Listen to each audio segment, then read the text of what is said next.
Hello everyone. हमने last chapter में देखा था कि हेयुन वहां से लोन सार्क से बचने के लिए भागने का प्लान बनाता है। तो उसकी मोम कहती है, हेवोम इधर आओ और अपना सामान पैक करो।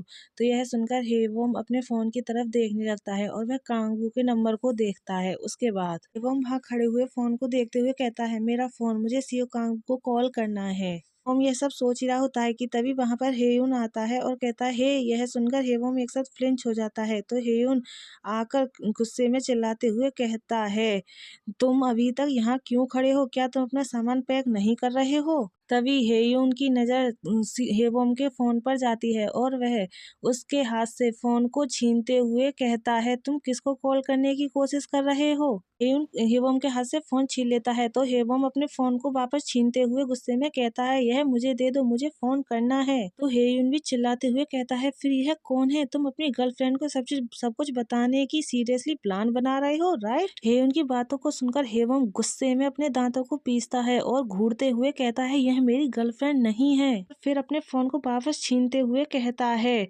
मुझे बस एक फोन करना है, मुझे दे दो। तो यह सुनकर हेयुन कहता है, क्या यह बास्टर्ड पागल हो गया है? गुस्से में फिर आगे चिल्लाते हुए कहता है, ऐसी सिचुएशन में जहां हम सब मर सकते हैं, तुम किसे बुला रहे हो? यह बोलकर हेयुन अपने हाथ को ऊपर कर लेता है, जिससे हेवोम के हाथ से फोन छूट जाता है और हेयुन फिर उस फोन को दीवार पर फेंक कर जोर से मारता है। यह देखकर हेवोम अपने फोन पकड़ने के लिए चिल्लाते हुए आगे बढ़ता है, लेकिन वह उसके हाथ नहीं आता और नीचे गिर जाता है। हेवोम भी फिर पकड़ने के चक्कर में नीचे बैठ जाता है। तो यह देखकर हेयुन उसकी तरफ देखते हुए कहता है, इडियट बास्टर्ड। फिर हेवोम अपने फोन को उठाकर देखता है तो उसकी पूरी स्क्रीन छटक गई होती है। यह देखकर हेवोम शॉक्ड हो जाता है और फिर वह सोचता है, मैं अभी क्या कर रहा था? मैं सीओ कांगू का कहकर क्या करने की कोशिश कर रहा था? क्या मैं रियली सीओ कांगू से यह पूछने के बारे में सोच रहा था कि क्या लोन सार्क से भाग जाना ठीक है? और फिर वह आगे सोचता है, और अगर उसने मुझे न जाने को कहा तो क्या मैं यहाँ अकेला रहूंगा? एवं यह सब सोच ही रहा होता है कि तभी उसके फोन ऑन हो जाता है और वह पासवर्ड मांगने लगता है।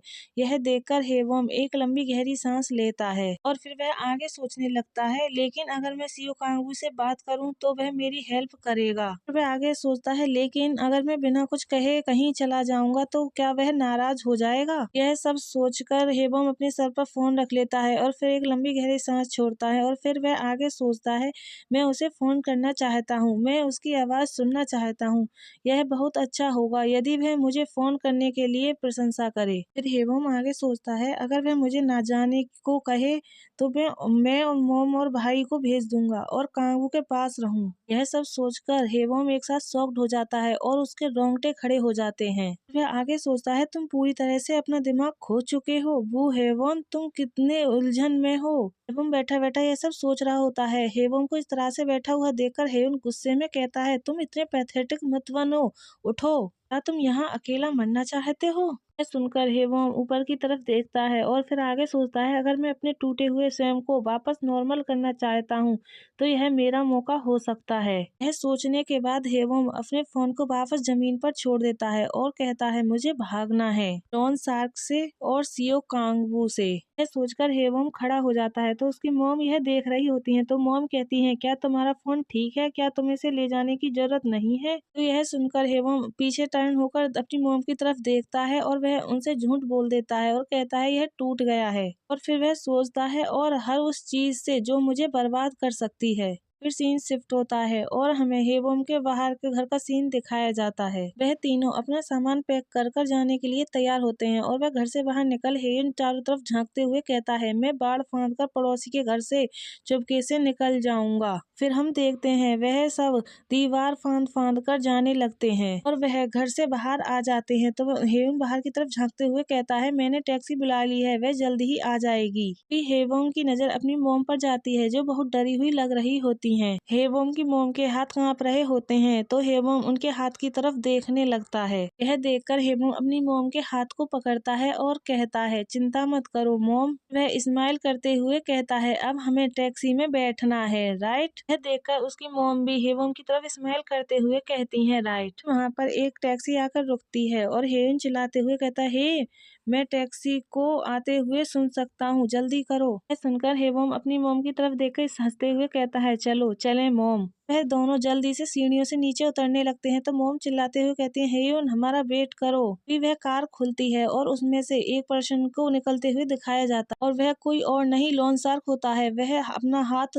हेवम की मोम को पकड़ने के लिए आगे बढ़ाता है। यह देखकर हेवम की मोम एक साथ बहुत बुरी तरह से शॉक्ड हो जाती हैं। हेवम लॉन शार्क वालों को देखकर अपनी मोम को पकड़ता हुआ देखकर चिल्लाते हुए कहता है, मोम। और फिर वह अपनी मोम के हाथ को पकड़कर अपनी तरफ खींचने लगता है तो उसकी मोम भी हेवम की तरफ देखते हुए कहती हैं, हेवम। हेवम अपनी मोम को अपनी तरफ पूरी ताकत से खींचने लगता है और चिल्लाते हुए कहता है, मोम, ह्यूंग। ह्यूंग बोलकर वह हेवम पीछे मुड़कर अपने ह्यूंग की तरफ देखने लगता है। वह देखता है कि हेयुन को पहले से ही लॉन शार्क वाले उसके मुंह पर रुमाल रखकर उसे बेहोश कर देते हैं। हेयुन को इस तरह से देखकर हेवम बहुत बुरी तरह से शॉक्ड हो जाता है और वह सोचने लगता है, मैं बस नहीं कर सकता, इस तरह से हार मान ले। सोचकर हेवम दांत भींचते हुए जल्दी से लॉन शार्क के पास जाता है और वह उसके हाथों को बहुत बुरी तरह से काटने लगता है। वह देखकर वह पर्सन चिल्लाते हुए कहता है, यू सन ऑफ ए, और कहता है, जाने दो। यह बोलकर वह पर्सन अपने दूसरे हाथ से हेवम के सर पर